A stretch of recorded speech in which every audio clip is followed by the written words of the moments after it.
Scoobtober? Scooby-Doo!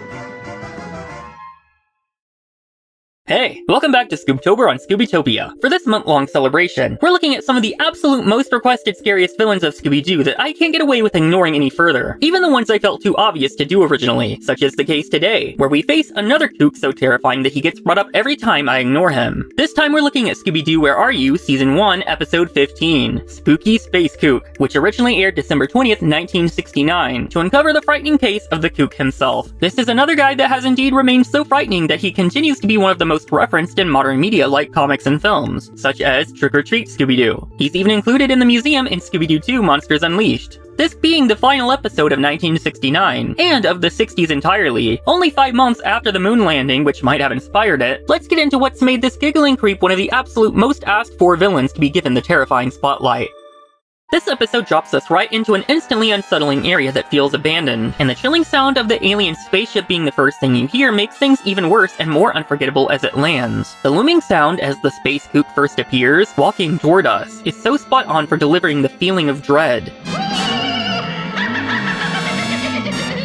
And that's the legendary cackle heard around the world, appropriately performed by Scooby's voice actor Don Messick. The gang meanwhile are cruising around, while Shaggy's hard at work in his little kitchen, which I can't recall ever seeing here until now, but somehow even has full-on cabinets. They unfortunately run out of gas in the same abandoned-looking area, so they go to the nearby farmhouse for help. Their simple knock is met with an angry farmer and his gun telling them to get out, mistaking them for reporters. So Velma asks why there would be any, and he says they've been bothering him since it showed up, describing the spacecraft from before. He mentions something creeping around ever since, and Velma notices the eerie footprints that suggest it was just here. She notes how strange the shape is, which the farmer says he sees all the time, but then they just vanish. So with that, Fred determines they have a mystery. They head on their way to see the ghostly spacecraft, having finally gotten gas from the farmer, when they hear that chilling sound of it flying by again, lights hovering as they see it in the sky, landing behind the hill. They follow it where it seems to have disappeared in an old abandoned airfield, a likely place for a spacecraft to be, and Daphne sees more of those glowing tracks walking through the fence. The gates creepily open up for them, Fred explaining it to be the wind with it not being locked, so they begin their search. They hear a crash and then...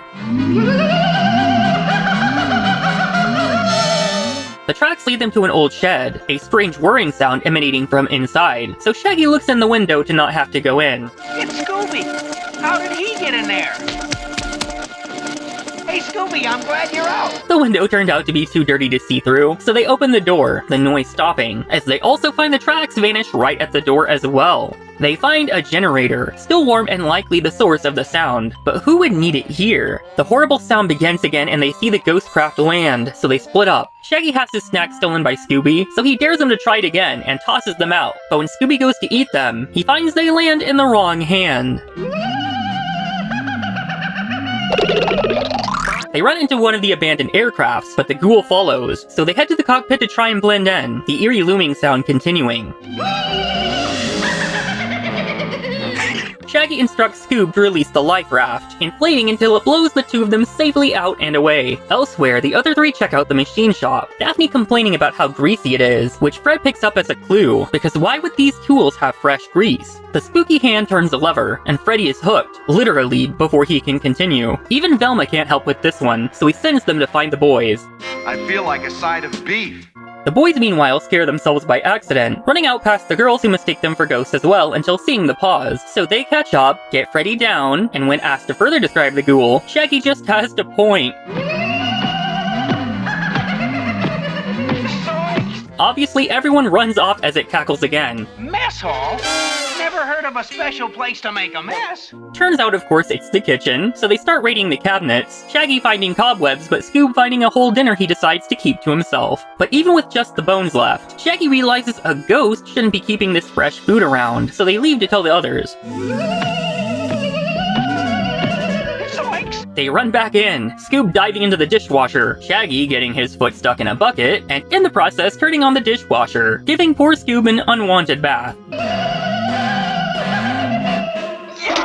With nothing but dead ends, the other three find a newspaper tossed away, which has glowing fingerprints just like the tracks they've been following, and Daphne sees one of the main stories is about the ghost craft itself, while Velma notices this is yesterday's paper the ghost was just now reading for some reason. The boys then have another encounter with Old Creepy, so they run inside with Shaggy giving Scoob the key to put in a safe place, tossing it outside. They then go block the other door, which opens the opposite way. They run to the other door, but the key is kind of outside, so they jump out the window, get the key, jump back inside, and run back outside for safety. The others see their shadows coming and run off scared, but then the boys see a shadow themselves because this kooky alien can't stay off their ass for a second, so they run off and reunite with the rest. Scoob then smells out gas in this seemingly abandoned vehicle, and Velma confirms it's been running recently, so they check under and find an extra set of wheels behind the facade of the flat ones. Even scarier, the Jeep comes to life as if possessed and drives off, the Kook revealing itself as well. Then a whole army of Kooks revealing themselves to the gang, so the boys run off to the tower, up the ladder, and make another discovery. They find a microphone and other equipment hooked up to speakers, so Scoob notifies the others with a horn blasting into them. But this also notifies Old Creepy. He starts walking toward them, so the boys try to find a way to bar the hatch, only finding a parachute, but using their find, the two jump down to the others, then find the farmer had the sheriff come out to help after he saw the van and got worried. Right on time, the giggling goon runs into the wind tunnel, so they chase and take advantage of him locking himself in, Fred turning on the wind tunnel, and slowly his costume blows off, his boots dipped in phosphorus to give off the glow. The farmer recognizes the man unmasked as his next-door neighbor Henry Bascom, while Shaggy takes them to his discovery. The spacecraft was projected using the equipment, the scary sound just a sped-up soundtrack played over the speakers. The duplicate Kooks were stuffed dummies, the Jeep driven by remote control. The sheriff answers the question of why, as old Henry heard the Air Force was looking to use this place again, and would need more land for jets, so he wanted to scare everyone off and buy all the land for cheap. Solving mysteries is our hobby. It takes a lot to scare us.